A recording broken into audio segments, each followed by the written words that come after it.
Hello, I'm Mike Reeves, and today we're going to be looking at just a couple of verses from one of the most amazing chapters in the whole Bible. It's 1 Corinthians 15 and verses 22 and 23. For, as in Adam all die, so also in Christ shall all be made alive, but each in his own order. Christ the firstfruits, then at his coming, those who belong to Christ. Now we'll see.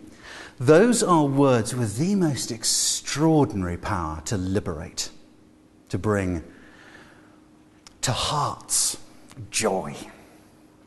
Now, I understand that is not immediately obvious. I know that. Because these seem like very hard verses to understand. In Adam all die, in Christ all are made alive. What does that mean?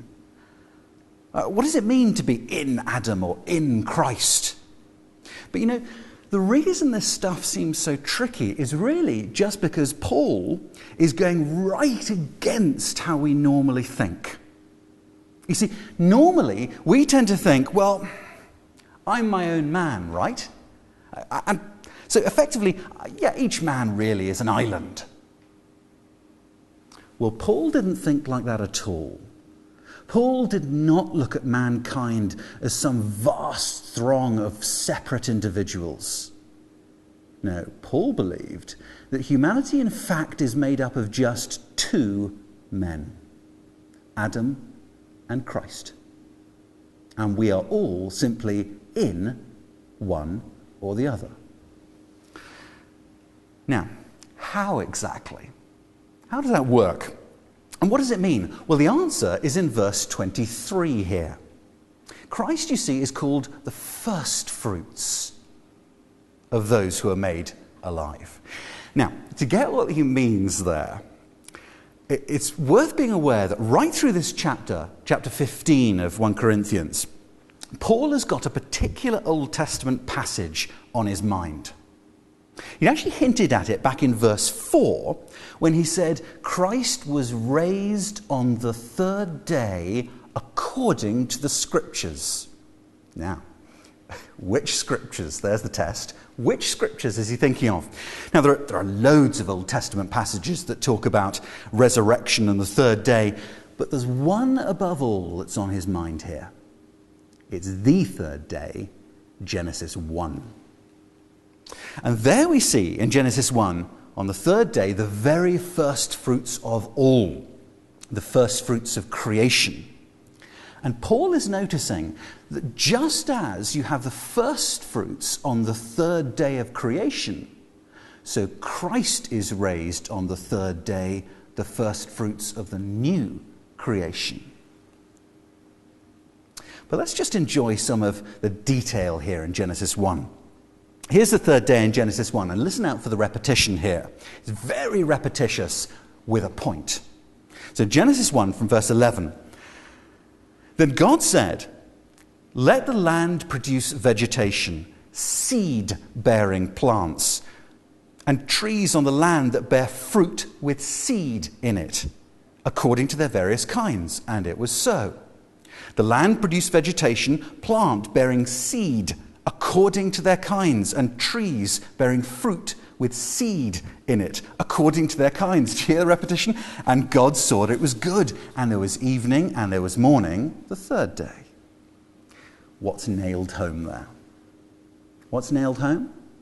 The first fruits of creation are seed-bearing.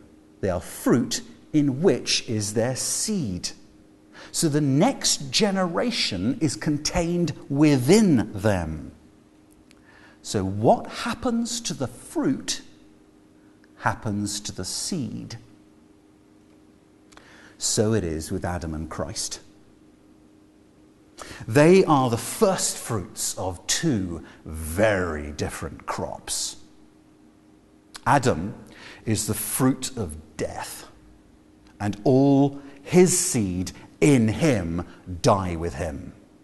Christ is the fruit of life, and all his seed in him are made alive with him. Each one of us, then, is merely a seed in one of those two fruits.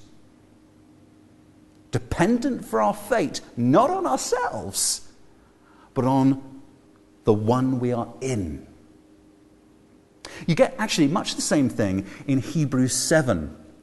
Interesting little story where Hebrews 7 recounts the time when in Genesis Abraham met Melchizedek and gave him a tithe, a tenth of what he had.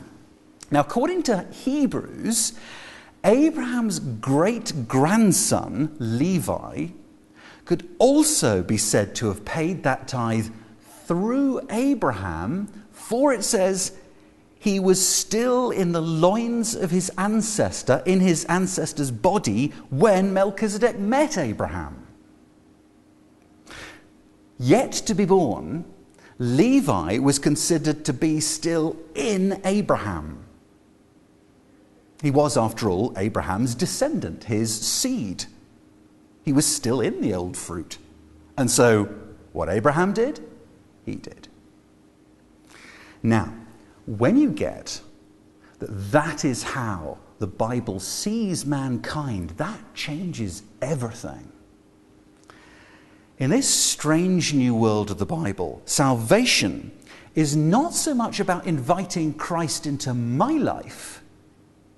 It's about me being caught up into him.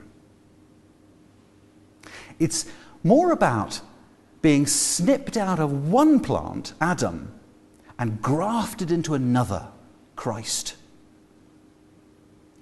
But with that comes the liberation and the joy. Because you see that Christ then bore the death penalty of sin for us. In him we bore it too. But then Christ was raised from the death he never deserved and was declared righteous. In him we are raised to life and declared righteous. And so, like fruit in a seed, like Levi and Abraham, Christians are hidden in Christ, and all his is theirs. Another way the Bible illustrates what it is to be in Christ is by clothing. And so perhaps my favourite Bible verse of all is Isaiah 61 verse 10. Have a look at it with me. Isaiah 61 verse 10. I will greatly rejoice in the Lord. My soul shall exult in my God, for he has clothed me with garments of salvation. He has robed me in righteousness. Yes, I am sinful, but I appear before God, the holy God, now become my Father, clothed in Christ and all his perfect righteousness. It's a bit like, do you remember the time when Jacob dressed up in his brother Esau's clothes to appear before his father? Do you remember that story back in Genesis? Well, certainly that's how the great old reformer John Calvin put it. Calvin said, as Jacob did not of himself deserve the right of the firstborn, concealed in his brother's clothing and wearing his brother's coat, which gave out an agreeable odor. Do you remember Esau was a man of the field and Isaac liked that smell of the field? So Jacob, concealed in his brother's clothing, ingratiated himself with his father.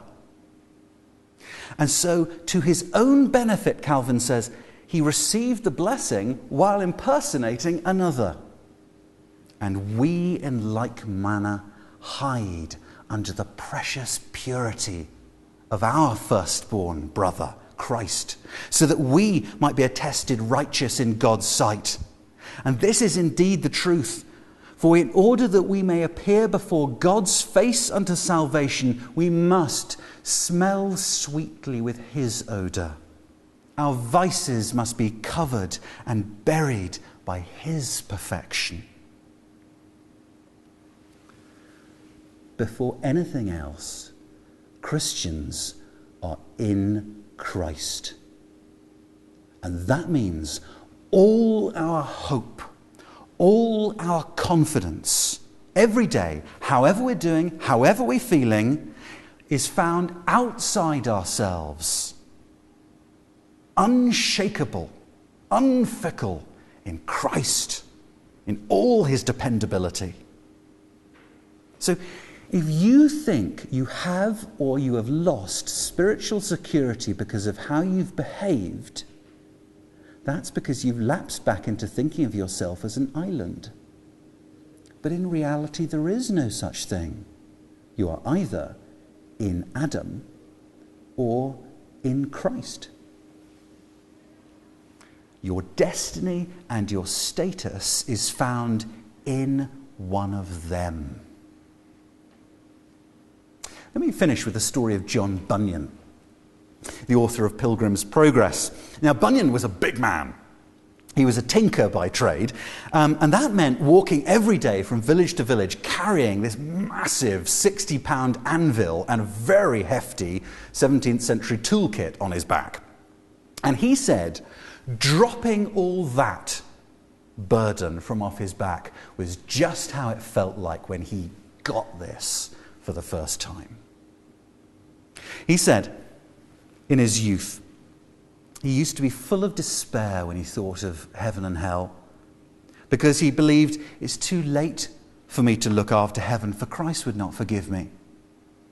And when he tried to do better, he said, my peace would be in and out sometimes 20 times a day, comfort now, trouble presently. But then, one day, he said, as I was walking in the field, and that too with some dashes upon my conscience, this sentence fell upon my soul: thy righteousness is in heaven. And methought withal, I saw with the eyes of my soul Jesus Christ at God's right hand. There, I say, is my righteousness. So that wherever I was, or whatever I was a-doing, God could not say, he wants my righteousness, for that was just before him. I also saw, moreover, it was not my good frame, my good state of heart that made my righteousness better, nor my bad frame that made my righteousness worse. For my righteousness was Jesus Christ himself, the same yesterday, today, and forever. Now, Bunyan said, now my chains fell off my legs indeed. I was loosed from my afflictions and irons. My temptations fled away, so that from that time those dreadful scriptures left off to trouble me no more. Now I went home rejoicing for the grace and love of God. For as in Adam all die, so also in Christ shall all be made alive. It is a message to make the troubled jump for joy. It is a message that replaces fear with love. It is a message of a God so kind that you simply want him more than anything else. I know you are a failure. Of course you are. I am too. But hidden like seed in Christ the firstfruits, we have inextinguishable life. Rejoice, my friends, rejoice.